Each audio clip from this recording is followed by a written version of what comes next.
In early 2018, Apple partially finished construction on their new massive office building, called Apple Campus 2, also known as Apple Park and the Spaceship. It was a project started by Apple founder Steve Jobs back in 2006. Jobs presented his plan for Apple Park to Cupertino City Council in 2011, months before he passed away. As Hewlett-Packard has been shrinking lately, they decided to sell that property and we bought it. And we've come up with a design that puts 12,000 people in one building. Cupertino approved it in October 2013 and construction started in late 2013.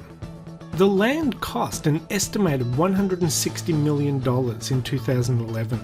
The original planned budget for Apple Campus was about $3 billion. However, in 2013, the total cost was estimated to be closer to $5 billion. Now I know $5 billion for a building sounds like a fortune.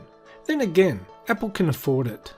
A final spend of $5 billion is a huge outlay, but would still represent less than 2% of Apple's cash reserves, which was estimated at $285 billion in early 2018. And the company is currently valued at nearly $900 billion as of February 2018, and is on target to be valued at $1 trillion in 2019. Oh, and in case you're wondering, no other company in the world has as much money as Apple does. Apple Park is home to several buildings, most prominently a 2.8 million square foot ring, unofficially known as the Spaceship, which boasts circular walls 4 stories high, constructed from the largest panes of curved glass in the world, and one of the largest roof-mounted solar farms in the world. Here are some of the key features of the campus. The circular 4-story building will have 2.8 million square feet of office space, with enough room for 12,000 employees. The campus is one of the most energy efficient buildings in the world and is powered by 100% renewable energy from 17 megawatts of rooftop solar panels. The campus sits on 175 acres of land, with separate on-site R&D facilities and 300 square feet of research space. The building is surrounded by 9,000 drought-resistant trees and will include olive, apricot, cherry, and yes, apple trees. There will be jogging and cycling trails, with more than 1,000 bikes kept on site at all times, which staff can use to make their way around. The building is clad entirely in the world's largest panels of curved glass, and has about 3,000 glass panels throughout the whole building. The Spaceship has 360 degrees curved glass fronted walls and central courtyard, overlooking a landscape park area on the inside ring. There is underground parking hidden from view, meaning 80% of the site can be covered in trees. The building stays eco-friendly with natural ventilation that works instead of air conditioning for 70% of the year, and has low energy LED lighting where natural light doesn't reach. There's an orchard, meadow and pond within the ring's interior grounds, and the parkland has 3.2 kilometers of walking and running paths for Apple staff. The building also features a 2-story yoga room, a 100,000 square foot fitness centre, an underground 1,000 seat auditorium, a 4,000 person cafe with 4-story glass doors, and Apple even created and patented a pizza box that lets air and moisture escape so crusts won't get soggy, for workers who want to take their cafe pizza back to their desks.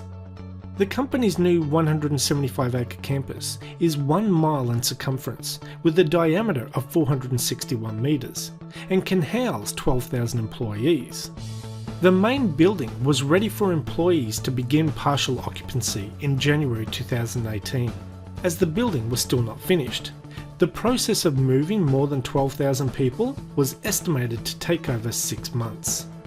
Since employees have been able to move in and start working in the building, a couple of big design issues have popped up, such as one of the features of the building was about 3,000 panels of floor-to-ceiling glass.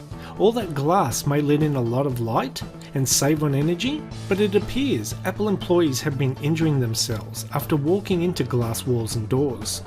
It has been reported that 3 Apple employees dialed 911 after walking into glass panels and injuring themselves. Another issue is, with so many employees working in one building, Apple opted to move away from individual offices to an open plan floor design.